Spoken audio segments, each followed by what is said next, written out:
Magandang panahon sa inyo, mga ka-taxpayer. Kung mahal, ako ba ay naka-on, naka-live na ba ako? Live streaming na ba tayo, Gia? Yes po. Good morning po. Gandang araw sa iyo, Lovely, Madam Lovely, and Madam Gia. At gusto kong batiin at pasalamatan yung ating mga guests sa araw na to, si Dr. Charles, pakita ko nga, si Dr. Charles, si G, si Gia, si Ice, si Jessie, si Justin, si Leo, Lovely, si Marisa, si Mau. Gusto kong kausapin mamaya si Mau, si Roger, si Tony, at si Iljen. So si Tony at saka si Iljen, in-invite ko sila para turuan tayo paano yung tamang paraan para ilipat yung ating RDO from old to new at bakit natin ililipat. So yung first part, ako muna magdi-discuss para malaman ninyo yung pinaka-benefits. Bakit kailangan ninyong ilipat. Jen, paki-off mo nga muna yung mic mo. Nag-feedback dito, Jen. So, ano yung pinaka-benefits? Hindi ako nagsasabi, sir. Hindi. Ito po ay available sa lahat ng taxpayer. Kaya nga kami ng grupo ko, ng mga tax specialista, kasi papublish ko to sa YouTube. So, kung kayo po ay meron kayong hotel o resort na gusto ho ninyong maging opisina ng milyon-milyong taxpayers sa buong Pilipinas at para magkaroon din ho kayo ng income ngayon dahil ang hotel nga at resort ang unang tinamaan ng isang virus. Nagkaroon ng infection sa isang virus. So, hindi ho galing sa akin to, sir, madam. Available ho ito sa ating tax code. Kung mapapansin nyo, nasa section 236 ho ito ng tax code natin. At i-relate nyo lang ho ito sa ibang section ng ating tax code. At mapapansin ho ninyo na maraming benefits. At hindi ho galing sa akin ng benefits, kundi galing ho sa ating kagalang-galang na Court of Tax Appeals. So, papakita ko ho sa inyo yung decision ng Court of Tax Appeal. Bakit? Ayan, nakikita nyo na. Bakit importante na lumipat kayo? Kung mababasa ko. Bakit importante? So, kung nakikinig ka lang, gusto rin kitang makausap. Bakit importante na lumipat kayo? Ayan. Ito po ay isang krimen. Krimen na nangyari sa Pilipinas.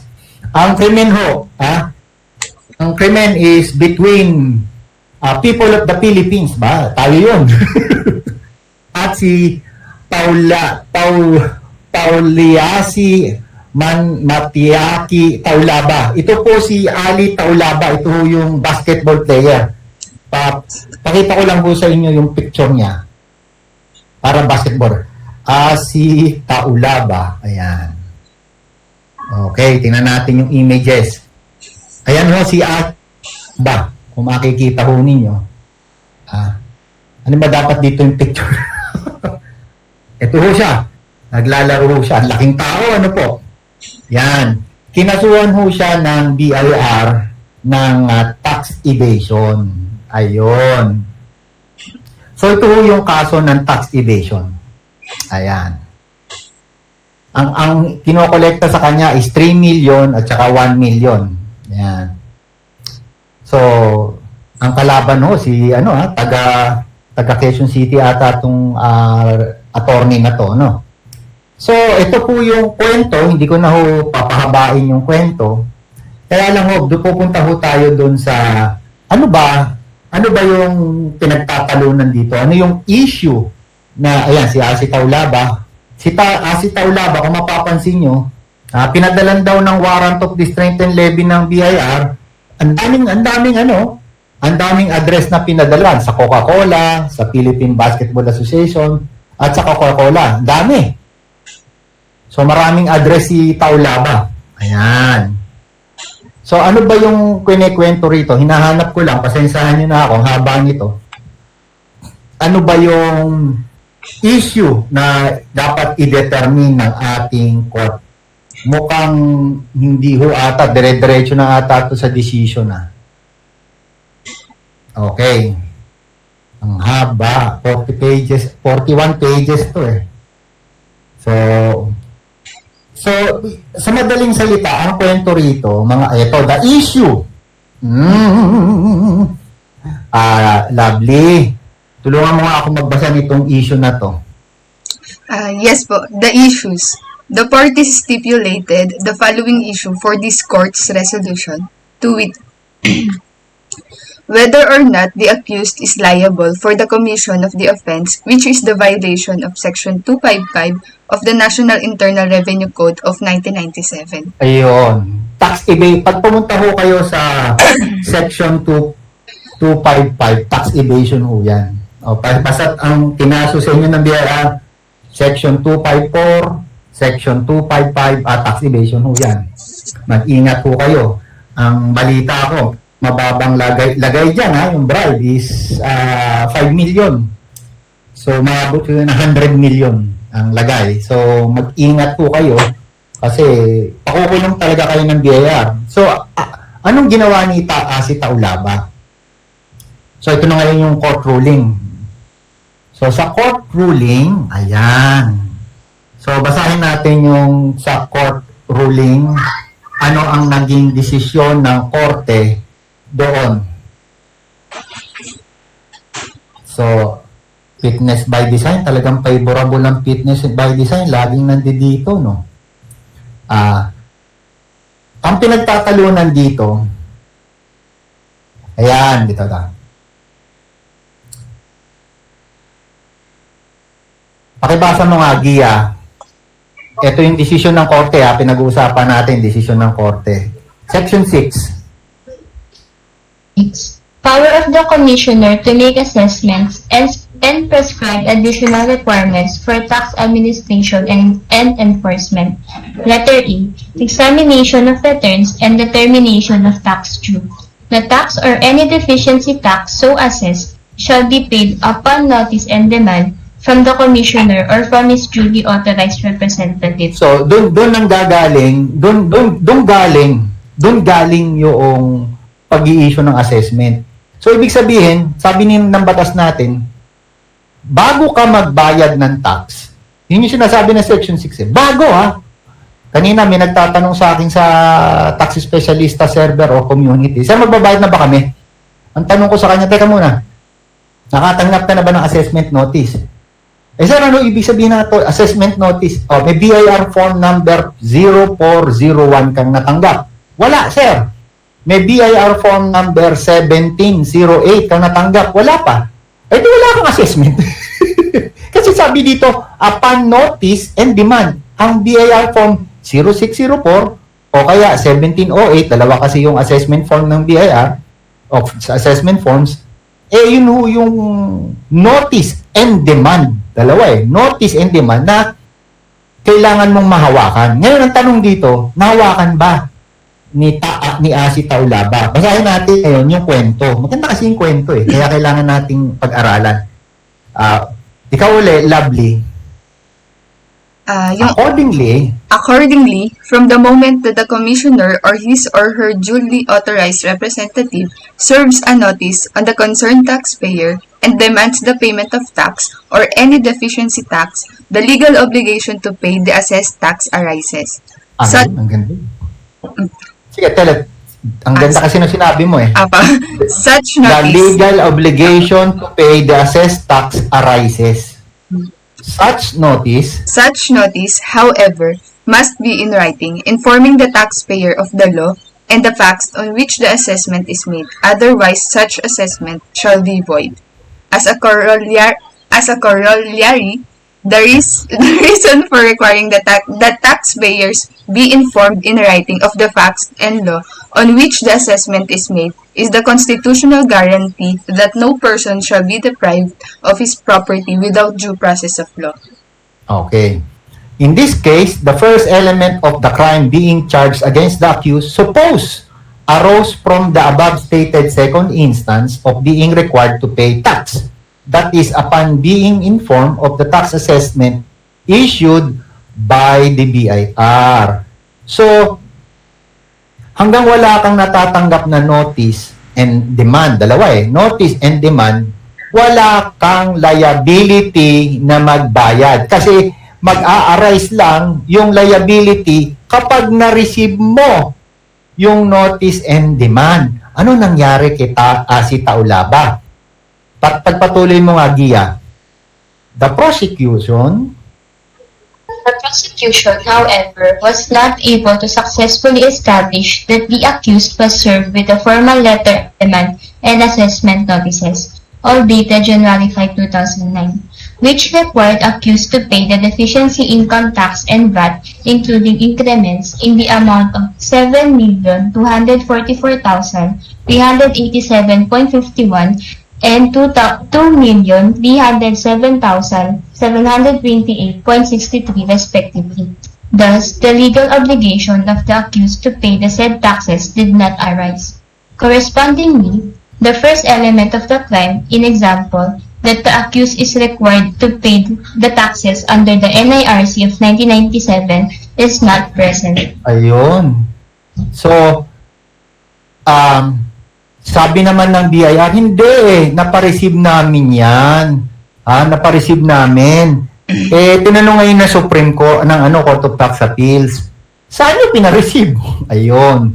So, ito na ngayon yung ginamit ngayon ng Court of Tax Appeals. Paano ipine-presume na na-receive yung assessment? Ito yung rule. Basahin natin, Lovely, in Nava versus Commissioner. In Nava versus Commissioner of Internal Revenue, the Supreme Court said, the facts to be proved to raise this presumption are, letter A, that the letter was properly addressed with postage prepaid, and letter B, that it was mailed. Once these facts are proved, the presumption is that the letter was received by the addressee as soon as it could have been transmitted to him in the ordinary course of the mails. But if one of the said facts fail to appear, the presumption does not lie. Ang liwanag. Ang hirap patunayan ngayon yan. Ngayon, ano ginawa ngayon ng prosecution? Guided by the following jurisprudential pronouncement, we shall determine whether the above disputable presumption may be applied in the instant case. We shall first address the issue of whether the subject formal letter of demand and assessment notices were properly addressed. According to the accused, he could not have received the said documents because he was no longer living at number 26 Acropolis Drive, Acropolis Village, Quezon City in the year 2009. We do not agree. Okay. Ano nakasulat? Change of address. Change of address. Iljen, kung nakikinig ka, ikaw nga magbasa dahil magle-lecture ka mamaya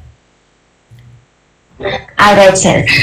Section 11, change of address. Why? Doon ka sa while? Alright. While it may be true that he was no longer living at the said address in the year 2009, the accused should have informed the Bureau of Internal Revenue of his change of address, pursuant to Section 11 of RR number 12-85, which reads, Section 11, change of address. In case of change of address, the taxpayer must give written notice thereof to the revenue district officer or the district having jurisdiction over his former legal residence and or place of business. Copy furnished the revenue district officer having jurisdiction over his new legal residence or place of business. The Revenue Computer Center and the Receivable Accounts Division, IR National Office, Quezon City, and in case of failure to do so, any communication referred to in these regulations previously sent to his former legal residence or business address as appearing in his tax return for the period involved shall be considered valid and binding for purposes of the period within which to reply. Emphasis supply. Okay. Oh, alam mo na, Iljen at saka Anthony, kung bakit ko kayo pinapunta sa Gumaka at pinagawa ko sa inyo yung pinagawa ko, di ba? That's the technique. Kaya ko sabi ko sa inyo, kailangan pa nating pumunta sa TRESE para ipaalam dun sa bagong revenue district office na tayo'y lumipat na. So ito maganda. Si Anthony man ang babasa, ikaw bumasa nito. Upon cross-examination of the accused at the hearing held on January 27, 2016, it was established that his BIR registered address in 2009 was number 26 Acropolis Drive, Acropolis Village, QC, and that he did not inform the BIR of his subsequent change of address, to wit, by Attorney Curriba, in 2009, your address is number 26 Acropolis Drive, Acropolis Village, Quezon City, Mr. Taulava. In 2009, yes. From 2004 to 2009, I'm not sure with the dates. Attorney Curriba, Your Honors, we would like to make it on record that the accused is referring to his judicial affidavit. Justice Uy, please answer without looking at your judicial affidavit. I'm sorry, Your Honors, Mr. Taulava. I'm having a hard time with the dates going back to where I was living up to the present time. But before I was living at Capital 8, I was staying in Kawilihan.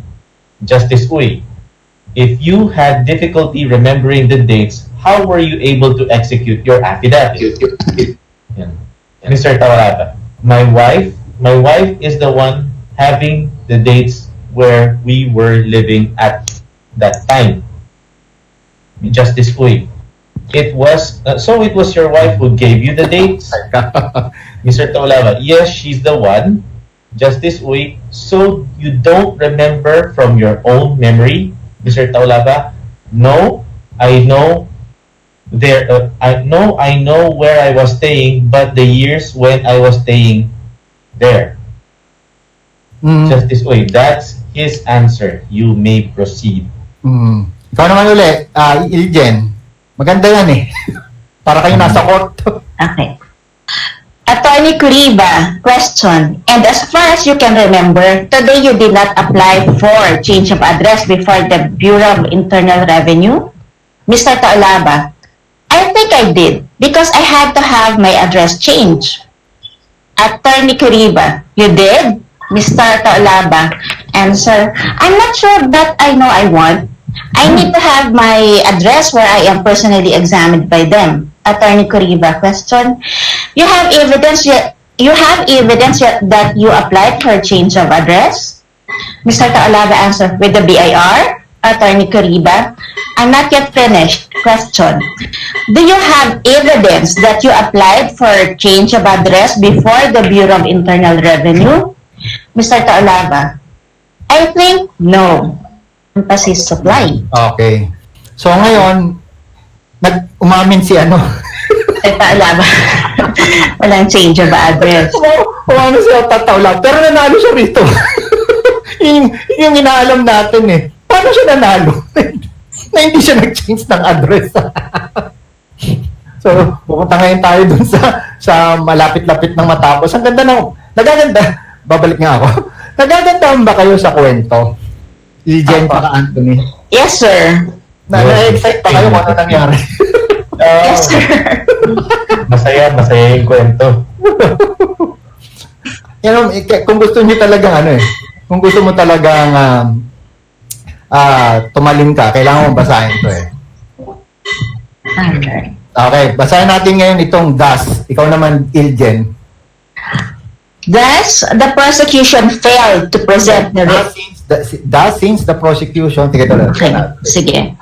Thus, since the prosecution failed to present the registry receipt issued by the Bureau of Posts or the registry return card in connection with the mailing of the subject, formal letter of demand and assessment notices, or a Bureau of Post certification to the effect that the same formal letter of demand and assessment notices were mailed, there can be no other conclusion than that the said documents were not mailed and hence has not been received by the accused.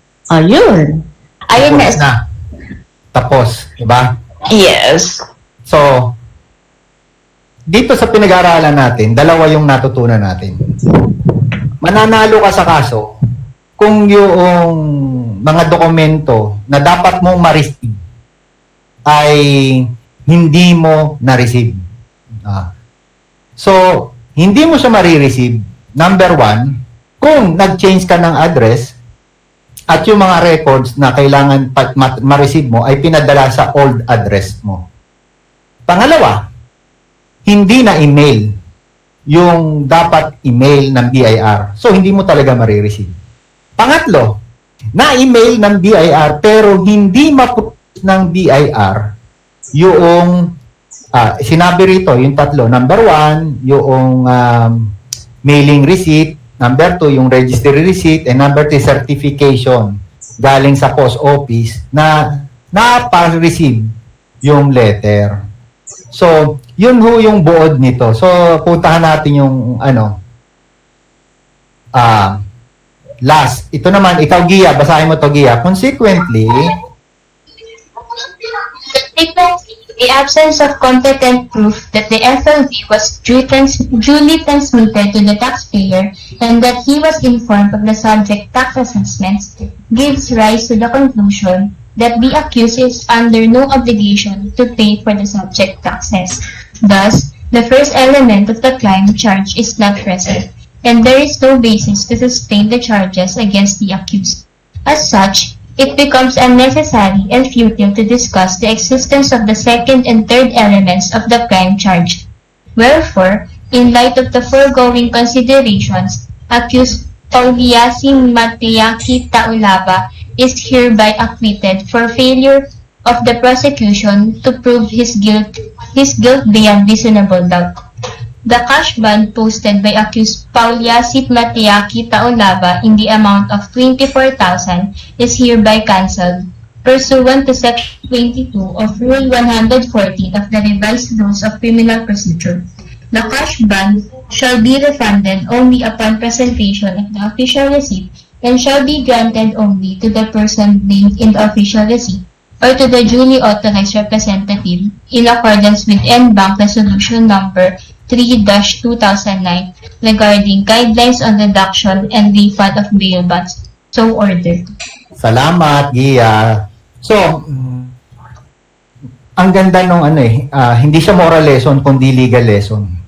Tinuturuan tayo ng Court of Tax Appeals kung papaano natin poproteksyonan ng ating sarili against BIR harassment, BIR abuses.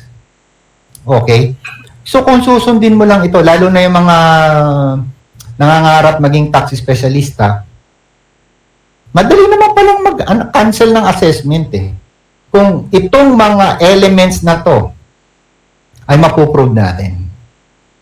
Yung isang element ngayon, yung transfer of addresses or address from old RDO at saka new RDO ay ipapadiscuss ko kay hindi ko lang alam kung sino, si Anthony ang mauuna o si Iljen ang mauuna. So padidiscuss ko kasi very important eh. Kasi pwedeng kung ang assessment o formal letter of demand or assessment notice pwedeng ma-cancel dahil lang sa change of address. Sinabi na ng Court of Tax Appeals eh. Ang tanong ko ngayon ay ganito. Ang letter of authority ba pwedeng ma-cancel sa change of address? Yan ang sasagutin sa atin ni Iljen at ni Anthony. So, Iljen at Anthony, sino sa inyong dalawa ang mauuna? Nagvo-volunteer po si Iljen. O, sige. So, ilalagay ko na ito. So, ilalagay ko na ito. So, Iljen, Ano Yes. ba yung procedure para sa pagta-transfer? Ano yung unang-unang gagawin na dapat matandaan itong ating mga nanonood at nanunuri sa araw na to? Alright. Ang una nila gagawin, i-download ang RMC 57-2020. Bakit po? Yun, ha? Oo. RMC, ito po ang RMC 57-2020. I-share ko po yung screen, ano po? Sige, sige. Paano ko ba yan? Pipindutin ko ba yung live dito pag share mo? Ako mag-share. Okay, sige. Sige, pindutin ko siya. Share your screen, revise 2020. Ito. So, ano gagawin ko? Oo, ko sa screen ko. Tingnan po natin. I-go live ko siya. May nakikita po kayong screen? Ang nakikita ko live, yung screen, yung ano ko. Yan yung screen. Sige, try nyo sir na paki-off yung screen nyo. Off ko yung screen ko. Okay. Yes. Off. Ayan. Nakikita nyo ba yung screen niya, no? Stop streaming ako. Yes Ano po. Yes Nakikita po, naman. sir. Yung kay LJ, nakikita nyo? Opo. Ang dapat Okay, nakikita nyo. Alright. So, ito po yung Revenue Memorandum Circular number 57-2020. Ang sinasabi po dito, binago na nila, pinalitan nila or nirevise nila yung checklist of documentary requirements. Ang annex po niyan na binabanggit dito, Annexes A-1 to A11. Ito po iyon. Ito siya. Ito magiging itsura niya. Ito na yung bagong checklist of documentary requirements. Kung ang purpose mo, nandito may table of contents siya, no? Kung ang purpose mo ay mag-transfer ng iyong business, meron dalawang binabanggit dyan eh. Itong F1105U at saka F1105T. Itong dalawang ito, ang sinasabi dyan, itong U is updating. Kapag ka mag-change ka ng address in the RDO, ito ang gagamitin mo, yung F1105U. Buti na lang, Tony, nakita natin, diba? Nung nandun tayo sa Gumaka, ang pinagagamit sa atin ay 5U. Kasi ang binanggit ng taxpayer na ina-assist namin ay sabi niya, tinanong siya, no, change of address. Tama naman kasi galing kami ni Tony dun sa admin section na unang nagpunta sa counter yung taxpayer. Ang binibigay na CBR yung F1105U yung time na yung pagpunta namin sa kanya sa counter. Ang daming hinihinging requirement doon. Sabi niya, ito may routing ipaparad mo to sa ganitong section, punta ka sa ganyan. Tanong ako, bakit ang daming ganyan na pinaparoute mo? Tatlo lang naman yung pagka-transfer of registration from old RDO. Hindi ako naka-display yung list of checklists. Right. Sige. Tell mo i-stop yung streaming tapos i-try ko ako mag-stream ng Okay. Sige. Saan? Ito. Here. Sige. Paano na-stop ko na? Ayan, nakikita ba yung sa akin? Yung streaming ko? Yes po, sir. Yung CDR, yung may annexes, dapat ito yung nakikita. annexes. Hindi ko nakikita. Ayan. Ito yung Nasaan? tinutukoy ni Iljen kanina. Ito yung checklist of documentary requirements ng Bureau of Internal Revenue. Ayan, galing sa kanila yan. Hindi galing sa atin. Tapos, ito may mga codes yung CDR na yan. CDR stands for Checklist of Documentary Requirements. Kanina, ito yung in-explain niyo dyan, hindi lang niya napakita ng maayos. Siguro may konting, medyo naninibago mag-navigate sa Discord. Totoo naman. Yan. Ito yun. Annex, kung anong annex siya ng 57-2020. So, mapapansin natin, meron for registration, for individuals, for corporation, for branch facility, etc. etc. Ang pinaka-main concern natin yun, since ang topic natin ay application for transfer of registration, dapat dito tayo mag-focus sa F1105T. Okay? Yan yung Annex A10. Kung mapapansin natin, skip natin papuntang Annex A10. Punta tayo dito. Ayan, Annex A10. Nakikita ba yung cursor ko kung saan nakapoint? Yes, sir. Ayan. Papansinin nyo, itong checklist of documentary requirements, hati yan sa dalawa. Merong BIR's copy at merong taxpayer's copy. Usually kasi pagdating natin sa BIR, yung BIR copy na lang yung binibigay sa atin. Hindi tayo binibigyan ng taxpayer's copy. Ipilit nyo na makakakuha tayo ng taxpayer's copy. Bakit? Kasi yan yung tinutukoy kanina sa discussion kanina na evidence ng pag-file natin. Kasama yan. Okay? Clear? Now, so transfer of registration, yan ang ano natin, discussion natin ngayon. Ito lang ang naka-indicate na requirement sa checklist. Ito, for all cases, ikaw ba na taxpayer ang nagtatransact? If ikaw, hindi mo kailangan to kasi if you're transacting through a representative, saka mo kakailanganin ito. SPA, original, and any government-issued ID for individuals. Pero pag non-individual naman, it's board resolution or secretary certificate. Take note, naka-indicate dyan, or. So, pwedeng board resolution, pwedeng secretary certificate. Tapos, government-issued ID, ganun din. So, primary requirements per case. So, kung not engage in business, ito lang. BIR Form 1905. 2 originals ang ipe-prepare natin. Tapos, meron tayo, di ba transfer tayo, di ba? May involved na dalawang RDO dyan. Yung luma at yung bago. Yung luma, ito ang kailangan natin isubmit, itong B1. So, Form 1905, 3 original. Lahat ng yan gagamitin natin kasi yung isa, copy mo, yung isa, copy nila, yung isa, gagamitin sa bagong RDO. Tapos, inventory list of unused principal and supplementary receipts or invoices.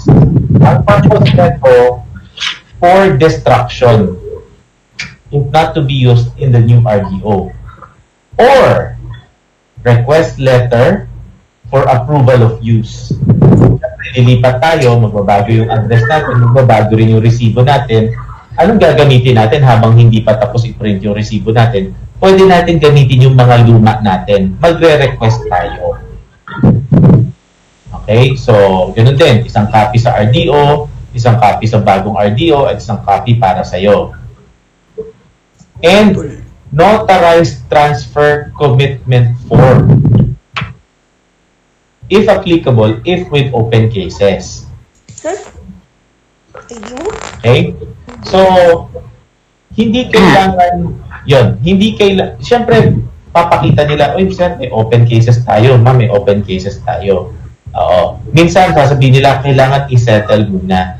Actually, dito, nakalagay dito, transfer commitment form. Pwedeng sa lilipatan mo, doon mo na i-settle yung open cases mo. Ganun ulit, replicate ulit yan. So, Anthony, may idadagdag lang ako dun sa may open cases. Dito sa, yung if applicable na may open cases, mag-generate sila ng CMS, no? Tapos ipapakita nila yung listahan na yon, i-attach nila dito sa transfer commitment form. Itong transfer commitment form, nata-download yan from the internet o kaya from the all-RDO, pwede kang manghingi ng copy. Tapos, ipe-fill up mo yon and then ipapa-notarize nila. Kasi with the Gumaka last time, yung first day namin, pina-evaluate lang muna namin yung mga documents. And then, on that day kasi magpa-5 na nun eh. Wala nang open na notary public. So, bumalik kami kinabukasan para maipa-notarize itong transfer commitment form. Tapos, itong number 2, yung inventory list of unused principal and supplementary receipts, ano? Doon sa may transfer commitment form, may ino-note sila doon.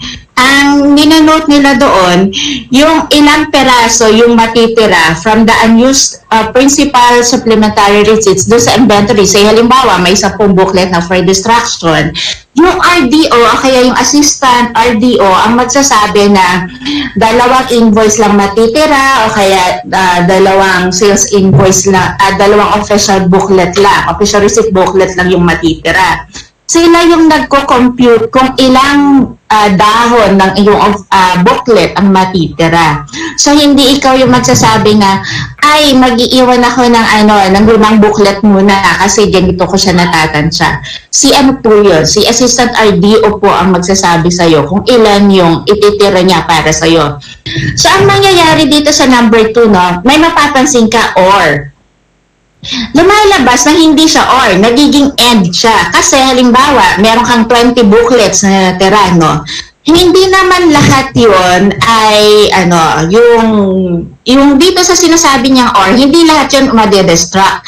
Kasi meron kang ipapaalam muna. Parang sinasabi ni RDO o kaya Assistant RDO na para dito sa 2 o 3 booklet na matitira, gumawa ka muna, mag-draft ka ng request letter na aaprubahan namin na yung 2 o 3 booklet ay gagamitin mo at i-inform mo si new RDO na gagamitin niyo muna yan meantime na kayo ay nagta-transfer. And then eventually, kapag nakatransfer kayo, magpapagawa kayo ng ATP. Tapos magpapa-imprenta na kayo ng mga bagong resibo, official receipt, at saka sales invoice na yung address naman ng old, ng new RDO ang gagamitin. Ayun lang. Sir Tony, may idadagdag ka pa? Halos yun lang. Normally, ang experience namin doon nung tina-transfer namin yung sa taxpayer, di ba nga ito yung form F1105T. Papansinin natin yan kasi ito yung para sa transfer of registration. Kasi ang naging experience namin nung pine-present na namin itong mga to, kumpleto kami sa requirements, di ba? Ang dinala nilang form, ito yung sinasabi kanina. Yung sa taas. Yung F1105 yung sa taas niyan. Oo, biglang ito yung hawak-hawak nilang form. So, hinahanapan kami ng, okay, meron kami neto. Nasaan yung ATP nyo? Nasaan yung ang dami hinihingi. Meron pang hinihingi routing. Ay, sorry, ATP pala ko. Tama yan. Pag may itinabit pa sila dyan sa F1105 yun na mga kung ito yung mga nakasulat dyan, may routing sheet pa silang in-attach dito. Ayun, napansinin din ninyo, no, na kung ano-ano yung mga ina-attach nila or nire-request nila, i-invoke ninyo na dito sa bagong RMC 57-2020, eto lang yung mga checklist of requirements na nandito. Bakit meron pa kayong mga nire-request na ganyan? Ngayon, pagka nag-request sila ng ganyan, hingian nyo sila ng letter na signed and approved na kanilang ARDO na yung mga additional documents na yun na hindi nakasulat dito sa CDR na hinihingi nila. We need to do that kasi evidence yan against them na may dagdag doon sa kanilang mga not to do at to do na actions. So, yun yung experience ni Tony at saka ni Iljen. Po. At tapos ito po na additional, bago yung yung tuluyang i-approve nila yung commitment form, yung TCF, Transfer Commitment Form. Kasi yung parang pinaka-finale na i-approve nila yung Transfer Commitment Form, yung mga document, yung mga resibo mo for distraction, dapat dala-dala mo na yun, no? Yung mga yun. Kasi kung hindi, nila yan, hindi tutuloy-tuloy yung pagta-transfer. Kasi yun yung final na pangyayari. Dan sinira sa harapan mo yung mga dating resibo mo o yung mga unused na sales invoice at saka official receipt mo. Ngayon, hindi yung basta-basta sinisira, no? You must be in the presence of the BIR officials. Ngayon, tanungin mo muna kung sila ba yung may authority na magsira or mag-witness doon sa mga unused documents or unused official receipts and sales invoice. Tapos ikaw din, magsama ka rin ng witness mo. Huwag kang papayag na mag-isa ka lang na doon. Sabihin mo, I need a witness also na eto, nasisirain na natin na itong mga invoices at official receipts. Iljen, kailangan ba nating kunin yung pangalan ng taong taga-BIR na siyang authorized magsira? Apo, kailangan nyo, every transactions you have with the BIR, always get the names of the person you are transacting with. Write their names and kung ano ba yung function nila. Kasi yan may mga tinatawag na usurpation of authority. Kapag hindi nila trabaho, hindi nila dapat ginagawa. Kaya halimbawa dito, you have to validate who are the person to destruct. Kasi supposed to be sila yung dapat na magsisira dahil yun yung nasa law. Sila yung dapat magsisira ng mga unused receipts mo at saka invoices. Ang nag-experience lang pagka sobrang dami niyan, minsan yung pati ikaw na taxpayer, pinapatulong ka ng magsira ng document. Yung gano'n. It's up to you, kung papayag ka o hindi. Pero sabihin mo sa kanya, it's your task, sir, i-observe lang namin na sirain nyo yan. Ganun. Yan. So maraming salamat, Ma'am Iljen. Ano ba number mo? Sabi mo nga yung cell number mo. 0917-841-4250. Pakiulit mo, Ma'am. 0917-841-4250. Direct direct na cellphone ko yan. Though I have 3 other phones na ginagamit in business. Pero that's my direct line. Pag cellphone. ito niyan, in-upload na ni Gia at saka ni Lovely sa YouTube, mandahan yung telepono mo. Ay, ganun ba? Pwede mo palita ka agad na naman muna at baka nasa-meeting ako Ikaw, Tony, yung number mo. Okay, my cell phone number direct din to, 0998-933-4225. Pakiulit mo ulit, Tony. Sige, that's 0998-933-4225. Tony and Iljen, maraming salamat sa inyong information. Sana wag kayong magsawa. Maraming salamat din po. At mag-invest ko kayo ulit sa susunod na itanong mo muna, ha? Apo, welcome po yan. Sabihin niyo lang kung kailan. Maraming salamat. At yun ang dati. Yun po.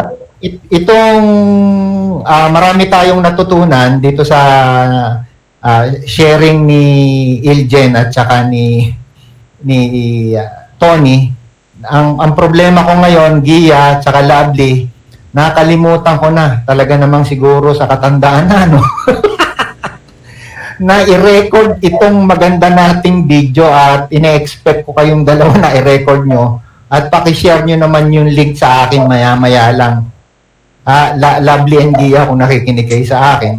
Yes po, sir. Yes po, sir. So, napakaganda ng ating discussion. Hindi na ngayon itanong mo.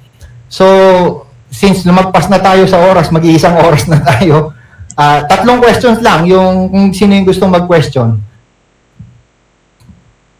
Kung wala naman, di tapusin na natin to. Meron ba, Lovely and Gia? Hello, sir. May question po si Miss Justine Alcaraz. Okay. Ang tanong niya po, in case po may LOA ang TP, pwede pa rin po ba makapag-transfer ng RDO?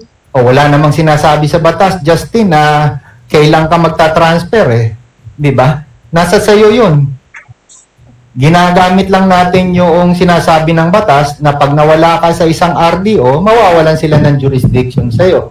Ang letter of authority is a jurisdiction issue yan Sir, meron po ako idadagdag. Sige, ma'am. Eljen. Yung PP na sinamahan namin sa Gumaka to transfer this, yung address nila, nag-note si RDO na meron current na LOA for 2016 and 2017 yung PP. So, parang they are informing the new RDO doon sa transfer commitment form mismo, inilagay nila doon. Kasi yung transfer commitment form, bibigyan din nila ng copy yung new RDO mo. Kaya yon, mai-inform na meron ka pa rin inaasikasong LOA doon sa old RDO.